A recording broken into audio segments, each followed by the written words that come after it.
아멘. 네. 오늘은 비유와 역설이라는 제목으로 함께 말씀 나누겠습니다. 네. 예수님이 사람들에게 무언가 말씀하실 때 줄곧 비유를 들어 말씀을 많이 하셨어요. 여러분도 중학교 때 다 배우셨죠? 비유법, 은유법, 역설법, 등등. 국어 시간에 이걸 배우고 외우고 해서 반어법도 있고요. 여러 가지. 그래서 문장을 주어지고 이 문장이 어떤 식으로 해석되어야 되는지 이런 것들 우리가 배웠던 기억이 있을 겁니다. 중학교 때 배웠던 것 같아요. 제 기억에는 국어 시간에 이걸로 시험도 치르고 저는 국어를 항상 100점 맞고 막 이랬던 사람이긴 한데 아무튼 자기 자랑을 늘어났네요. 아무튼 예수님께서는 이러한 기법들을 통해서 이 문학적인 기법을 통해서 세상을 보는 방법을 알려주셨던 거예요. 우리 고용석 청년 출석해 주셨어요. 반갑습니다. 우리가 이 인생을 살아가면서 비유, 은유, 메타포라고 하죠. 또 파라독스, 역설 이런 것들을 알지 못하면 문법적인 것 아니면 어떤 말 자체나 글 자체에 드러나는 뜻만 가지고 세상을 이해하려고 하면 세상을 100% 다 이해할 수가 없거든요.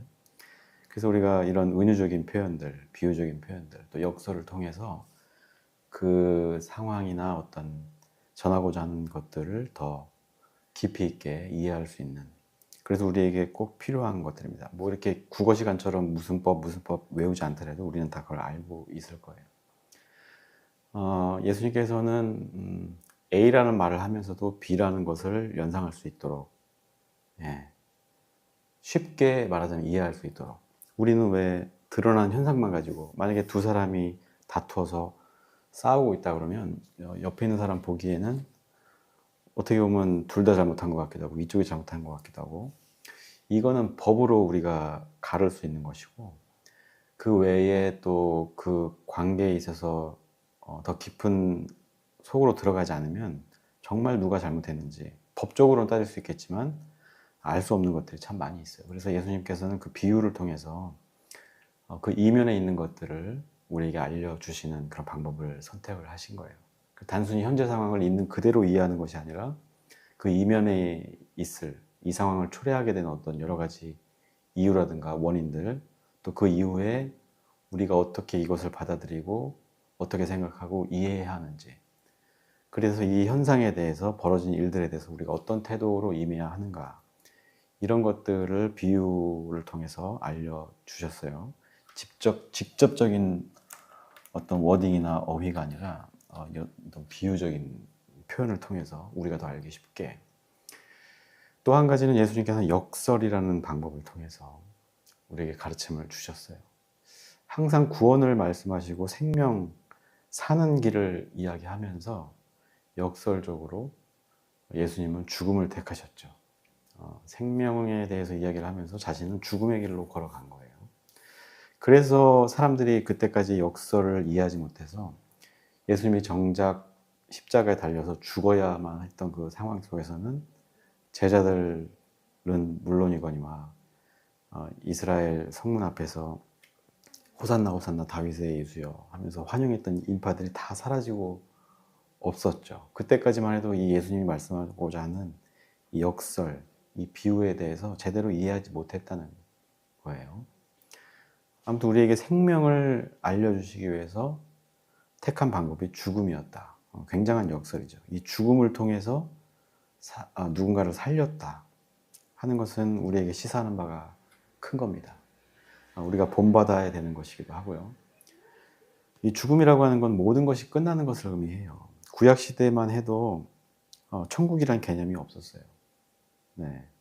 예수님 이후에 천국이라는 개념이 생겼고, 그 전에는 죽음은 이제 수월로 내려간다 해서, 수월이라고 하는 것은 지하 땅 깊은 곳에 암흑과 같은, 그래서 구약 사람들은 죽음은 다 수월로 간다 땅으로 묻혀서 없어진다라고 이해를 하고 있었어요. 그때 세계관으로 따지면 그렇습니다. 그러니까 이 사람들은 죽음에 대한 이해가 단순히 정말 보통 사람들이 생각하는 것처럼 모든 것의 끝이었고, 예수님은 이 죽음을 통해서, 그 죽음을 이겨내는 것을 통해서 이 죽음이 끝이 아니라 생명이 새롭게 시작된다는 것을 역설적으로 표현을 하신 것이죠. 예수님도 그 수월로 들어가신 거예요, 직접. 그러면서 우리가 이제까지 알았던 그 죽음의 의미를 생명의 의미로, 이 절망적인 죽음을 통해서 새로운 생명이 시작된다는 것을 예수님이 몸소 보여주셨죠. 역설이죠. 이 역설을 우리가 깨달을 때 굉장히 쾌감도 느끼고 하잖아요. 네. 아무튼 그렇습니다. 사람들은 살고자 몸부림치는데 그렇게 하면 죽는다. 살고자 하는 다급함이 현재 일어나고 있는 현실에서의 어떤 상황들에 대해서 제대로 보지 못하고 이해하지 못하게 만드는 거예요. 네. 우리 유전전 선생님 지각하셨지만 반갑습니다. 그래서 살기 위해서 엉뚱한 해법이나 방식을 찾는 거예요, 사람들이. 네. 그래서 불나방 여러분 아시죠? 불나방은 불만 보면, 어떤 불빛만 보면 달려드는 거예요. 그것이 뭐 형광등 불빛일 수도 있지만 모닥불일 수도 있는데, 그 모닥불 그 뜨거운 곳으로 달려드는 거예요. 제가 어렸을 때 캠프파이어하고 남은 잔불로 막 불장났던 기억이 나는데, 그 나방들이 그렇게 많은데 불 주변에서 불로 뛰어드는 걸 직접 봤습니다. 타닥 하고 타기도 하고.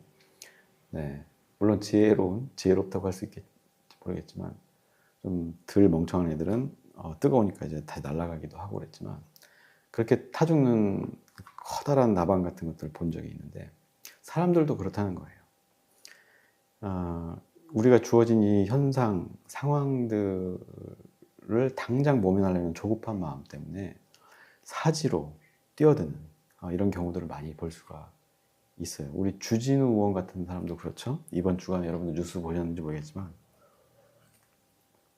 김민석 총리 후보자를 낙마시키기 위해서 이것저것 들추다가 결국엔 자신의 치부가 드러나서 자기가 고통받고 있다, 이렇게 자기의 격만 떨어뜨리는. 네. 아무튼 그래요. 예수님은 그 엄중한 시기에 로마의 지배를 받고 뿔뿔이 흩어졌고 힘없는 그런 이스라엘의 어떤 처지와 환경 속에서 옳은 말을 하고 하나님의 나라, 천국을 이야기하고 다니니까 죽음을 피할 수 없는 상황이었어요. 그런데 그 죽음을 피하지 않음으로써 오히려 생명을 더 강하게 강조할 수 있는 그런 모습을 보여주셨거든요. 그리고 예수님은 3일 만에 부활하셨죠. 부활이 뭐 진짜냐 가짜냐 아직도 막 말하는 사람들이 있어요. 뭐 고고학적으로나 인류학적으로나 생물학적으로 의학적으로 불가능한 것에 가깝기 때문에 그렇게 아는 사람도 있고, 그런데 우리는 믿는 거잖아요. 그것을 신앙이에요. 이것이 부활을 하셨다는 것을 믿는 것이 우리의 신앙이고, 그것이 진짜냐 가짜냐는 중요한 게 아니죠. 사실은 내가 가짜다라고 전제하고 얘기하는 게 아니라 그걸 믿는 거예요. 왜냐하면 진짜냐 가짜냐를 논하기에 앞서서 이 부활이 우리에게 준 어떤 혜택이랄까, 역사, 이런 것들이 더 소중하고 크기 때문에 그게 진짜냐 가짜냐 논할 필요가 없다는 거예요. 물론 이제 현대 기독교인들이 그 부활의 의미를 많이 훼손하고 망가뜨린 것도 사실이긴 합니다만, 아무튼 그래요. 예수님이 현실에서, 그 현실에 왜 너희들 나를 죽이려 하느냐, 나는 옳은 말 하는데, 이렇게 따지고 막 정치적으로 해결하거나 자신이 가진 어떤 인맥들, 자신을 따르는 추종자들을 가지고 대항할 수도 있었지만, 그거는 그 상황 현상에만 집중하는 거에 불과한 거잖아요. 근데 예수님은 그 상황에 집중한 것이 아니라 이 부활, 죽음을 통해서 이룰 하나님의 나라를 더 생각하신 거예요. 그래서 이 죽음으로써 생명을 창조하셨다. 이것이 더 중요한 사실이고, 그것을 결과적으로는 제자들이 예수님의 부활을 직접 목도했든, 아니면 이 부활이 가진 생명력을 깨달았던 그 이유로 인해서 죽음을 각오하고 선교를 했던 것이고, 또 그로 인해서 우리가 2000년이 지난 오늘날에도 예수님의 부활을 믿으면서 또 어떤 사람들은 그 부활을 자신의 삶 속에서 실현하는 이런 것을 통해서 교회가 여태까지 생명력을 유지할 수 있었다. 이걸 부정할 수는 없는 겁니다.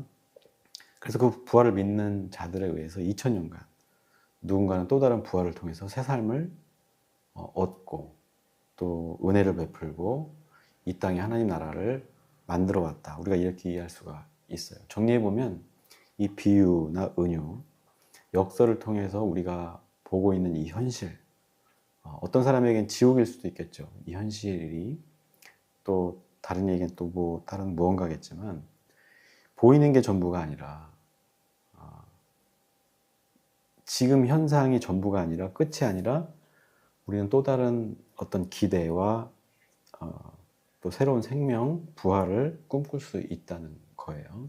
그래서 예수님은 이것을 온 생애를 통해서 우리에게 알려주신 것이죠.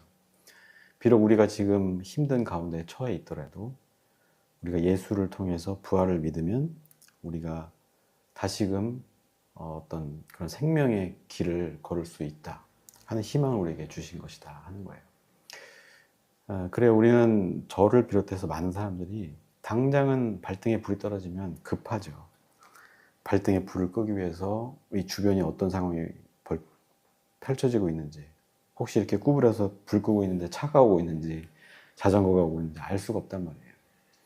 그런 경향이 있습니다. 저도 그렇고 아마 여러분들도 그럴 것이고 사람들 대부분 다 그럴 거예요. 그래서 우리는 살기 위해서 막 교회도 열심히 다니고 말씀도 막 묵상하고 당장 내 눈앞에 있는 그 현실 때문에 이거를 막 어떻게 하기 위해서 막 굿도 하고 여러 가지 방법들을 동원합니다. 또 힘 있는 사람들은 자신의 힘을 이용해서 인맥을 이용해서 우리 윤석열이나 김건희가 대표적으로 그렇죠. 마약 사건을 자신의 권력을 이용해서 틀어막고 최혜병 사건도 그렇게 해서 틀어막고 그러나 그런 것들은 결국에는 자신을 얽매이고 죽이는 그런 결과로서 나타났다는 것을 우리가 다 목도했어요. 우린 예수님의 가르침을 통해서 우리가 직시하고 있는 이 순간 어쩌면 과거의 어떤 사건과 연결되어 있는 거잖아요. 오늘이라고 하는 것이. 예수님을 통해서 우리는 그것을 알 수가 있다는 거예요. 당장 눈앞에 있는 것에만 주목하는 것이 아니라 예수님의 사역과 죽음과 부활하심이라는 이런 삶을 통해서 우리의 현재를 이해할 수 있는 새로운 시각, 새로운 생각을 우리가 얻을 수 있다는 거예요. 이 순간에 우리가 어떤 태도를 취할 수 있을 것인가, 어떤 선택을 할 것인가. 예, 이 현상에만 집중하는 사람들은 이 생각을 하지 못한다는 거예요. 그러나 우리가 부활의 생명을 얻은 사람으로서 이 현재를 말하고 있는 과거도 돌아볼 수 있고 또 미래를 기대할 수도 있는 그런 마음의 여유를 가지고 살아갈 수 있다는 거예요. 우리가 진정한 믿음을 갖는다는 것은 바로 주어진 오늘에 내 온 신경과 시선을 다 집중하는 것이 아니라 주어진 오늘 하루를 하나님이 주신 선물로 여기고 고통이든 기쁨이든 그러한 것들을 우리가 감내하면서 어려움이 있다면 인내하면서 오늘을 살아가는 거예요. 그리고 이 이후에 일어날 어떤 생명의 사건, 부활의 사건을 기대하면서 오늘 하루를 망치지 않고 우울함 속에 내버려두지 않고 살아갈 수 있다는 것이죠. 그래서 우리가 예수님의 비유나 이런 역설적인 삶을 통해서 우리의 삶에도 그것을 적용해서 일희일비하지 않는 그래서 남들이 하는 선택을 따라가는 것이 아니라 사람들이 이상하게 볼지 몰라도 우리에게 주어진 이 현실에서 우리가 마땅히 해야 될 선택들을 해 나가는 거예요.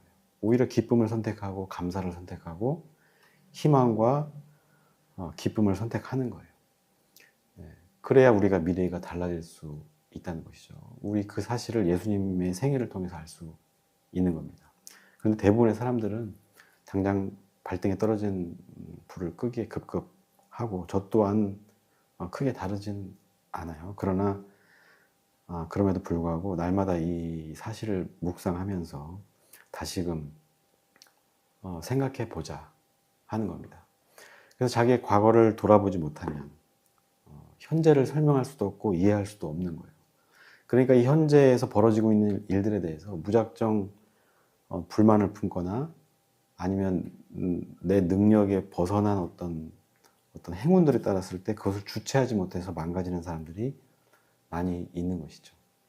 역설적이게도 복권에 당첨된 사람들이 이전의 삶보다 훨씬 못한 삶으로 나락으로 가는 경우가 많은 것처럼 우리가 오늘이라고 하는 순간을 어떻게 받아들이느냐, 이 순간이라는 것을 어떻게 이해하느냐에 따라서 우리의 삶은 완전히 달라질 수 있는 거예요. 그래서 오늘을 이해하지 못하면 지금 내가 무엇을 해야 할지 가늠하지 못하는 것이고, 그러다 보면 자꾸 본능적으로 불나방처럼 행동할 수밖에 없다. 우리가 이 사실을 꼭 기억했으면 좋겠어요. 우리에게 주어진 어려움이나 고통들은 우리의 과거나 혹은 어떤 환경이 만들어낸, 이렇게 표현을 하는 게 가능할지 모르겠지만 그 과거의 모든 것들이 오늘이라는 현상으로, 이 오늘이라고 하는 현상은 과거에 대한 어떤 비유적인 현상이다. 말이 맞는지 모르겠어요.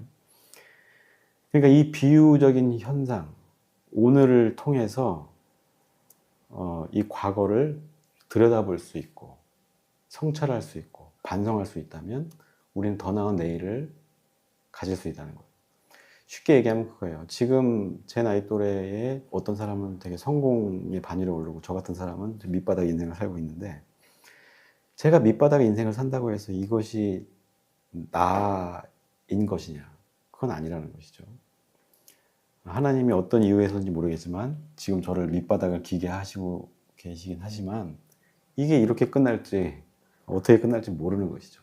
그리고 이렇게 높은 곳에 올라갔다고 생각하는 사람들조차도 자신의 어떤 능력이나 자신의 어떤 꾀로 얻어낸 것이다. 어떻게 그걸 확신할 수 있어요? 그 외에 다 여러 가지 변수, 뭐 부모님을 잘 만났다든지 어떤 환경이 가능해서 그 자리에 올려간 것이지. 근데 제 친구도 그렇게 부자들이 몇 명 있긴 하지만 자신의 노력으로 이렇게 하면 너는 이렇게 되는데 왜 이렇게 노력하지 않느냐, 이렇게 이야기하는 걸 봤어요. 근데 모든 사람들이 그 같은 노력을 한다고 똑같이 될 수가 없잖아요. 그러니까 자기 생각에 갇혀서 오늘 주어진 현실을 잘못 이해하고 있다는 거예요. 이런 사람들은 사고를 칠 수밖에 없어요. 뭐 주진우나 윤석열이나 김건희 같은 사람이 대표적인 예죠. 자신에게 주어진 그 권력이나 환경이 오롯이 자신의 어떤 능력으로 된 것인 마냥 착각을 하기 때문에, 이 사회 현상이 만들어낸 어떤 병리적인 현상 때문에 윤석열이 대통령이 된 것일 뿐이지 자신의 능력이나 어떤 비전 때문에 된 게 아니잖아요. 근데 그걸 착각하니까 많은 문제를 일으켰고 결국에는 탄핵당하고, 내란 일으키고 탄핵당하고 지금 내란 우두머리 수괴로서 재판을 받고 있는 것이죠. 그래서 오늘이라고 하는 현상, 지금의 현재라고 하는 것은 과거를 설명하는 어떤 비유다. 저는 이렇게 이야기를 하고 싶은 거예요. 이것을 알지 못하면 이 비유적인 상황을 그냥 현실 그대로 문자적으로 내가 이해해버리면 평생 그 환경이나 그 예전의 과거에 발목이 잡힐 수밖에 없다 하는 겁니다. 자신의 경험이 일반화되고 막 절대화돼서 거기에 갇혀 살 수밖에 없는 거예요. 네, 아까 주진우 말씀도 드렸지만 과거에 발목을 잡히잖아요, 결국에는. 네, 그래서 아무튼 무엇이 오늘을 만들었는가, 어떤 상황들이 오늘의 나를 있게 한 것인가 이해할 필요가 있어요. 그러면 우리가 조바심을 낼 필요도 없는 거예요. 내 실수로 그렇게 됐다면 내가 반성하고 내 행동을 수정하면 되지만 환경 때문에 그렇다고 하는 것은 우리가 어떻게 할 수가 없잖아요. 그 환경을 잘 이해하는 것도, 역사를 이해하는 것도 중요한 것이란 말이죠. 오늘이 주는 어떤 메시지, 이 메시지가 비유적인 표현이라고 제가 말씀드렸는데 이 비유를 제대로 이해해야만 이 오늘을 이해할 수 있고 과거의 어떤 것들도 우리가 알 수 있는 것이고 성찰할 수 있고, 그래야만 우리가 미래로 나아갈 수 있다. 좀 어렵게 제가 말씀을 드리는 것 같지만 네, 잘 이해하시리라 믿고요. 그래서 우리가 이 현재 상황을 제대로 성찰하지 못하고 이해하지 못한다고 하면 살겠다고 발버둥 칠 수밖에 없는 거예요. 그것은 죽음을 의미하는 것이죠.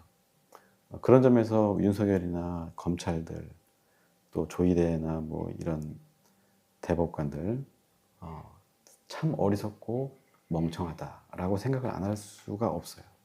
네, 아무리 지네들이 똑똑해봤자 결국에는 똑똑하고 지식이 많고 적은 게 중요한 게 아니라 오늘을 우리가 어떻게 이해하고 살아갈 것인가, 이 지혜가 우리를 살게 하는 거예요. 잠언에서도 이 지혜가 최고라고 하잖아요. 이 지혜 없이는 아무리 많은 돈을 가지고 권력을 가지고 지식을 가지고 있다 한들 우리가 제대로 살아갈 수가 없다라는 겁니다.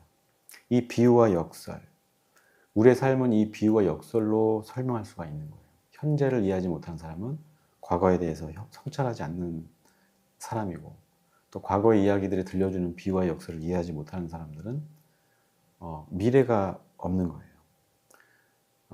그래서 이순신 장군이 그렇게 인용을 해서 말씀했죠.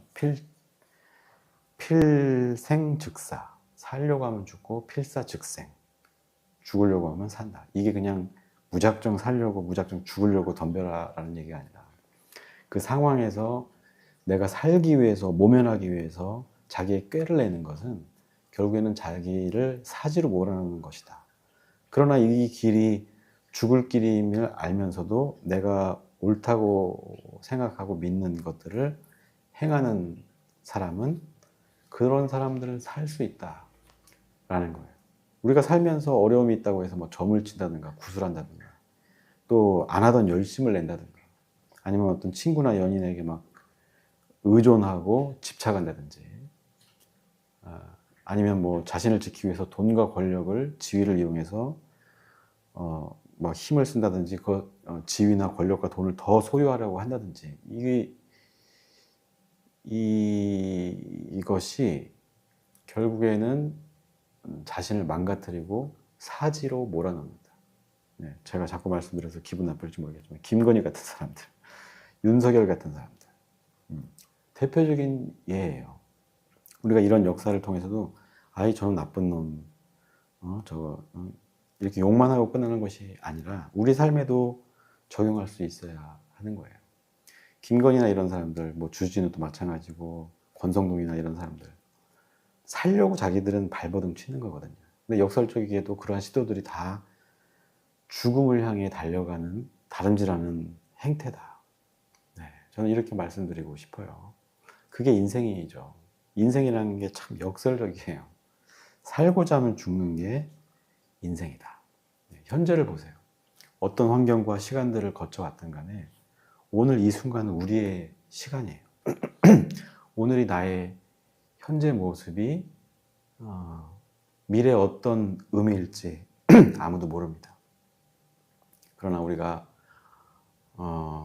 어쩌면 이 현재라고 하는 것이 지옥 같고 누추하고 남루할 수 있을지 몰라도 이 시간 가운데 우리가 하나님을 묵상하면서 과거를 어떻게 성찰하고 이 현재를 우리가 어떻게 받아들이냐에 따라서 이 현재가 어떻게 보면 하나님이 우리를 생명으로 이끌어 가시는 과정 속에 있다. 이런 의미를 가진다는 것을 이해할 때 우리의 미래는 완전히 달라질 수 있는 것이죠. 우리 과거가 어떻든 현재 처지가 어떠하든 간에 우리는 선택할 수 있는 거예요. 살고자 발버둥 칠 것인가, 그냥 내 꾀나 내면서 여기를 모면하기 위해서 애쓸 것인가, 아니면 이것을 받아들이고 묵상하면서 어떻게 살아야 될 것인가, 이것을 고민하는 사람이 될 것인가, 기꺼이 주와 함께 죽는 길을 선택할 것인가. 여기에 따라서 우리의 삶은 방향은 완전히 달라질 수 있다.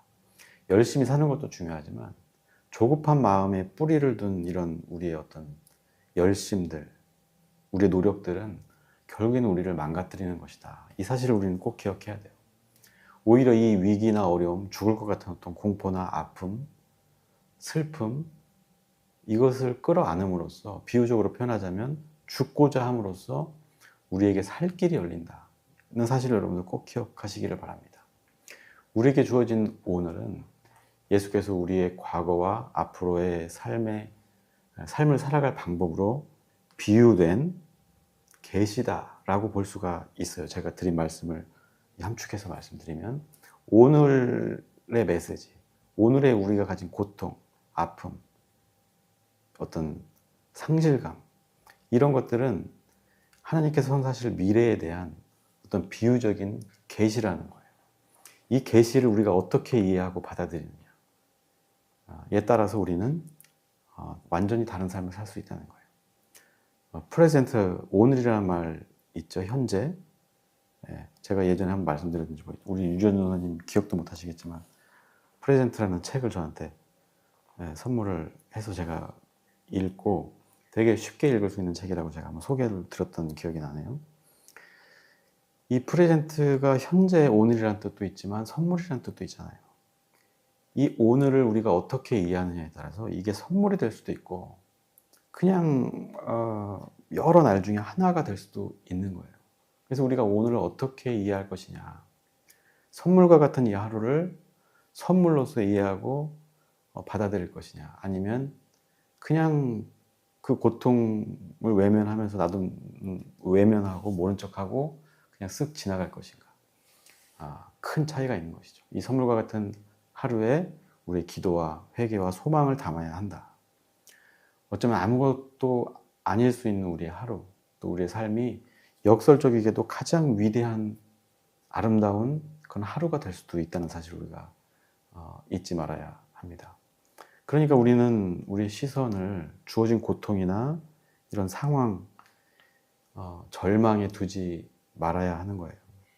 하나님께 두고 하나님께 시선을 두고 또 하나님의 역사에 시선을 두어야 하는 거예요. 그것만이 우리에게 주어진 이 현재를 행복하게 또 의미 있게 살아가는 유일한 길이다.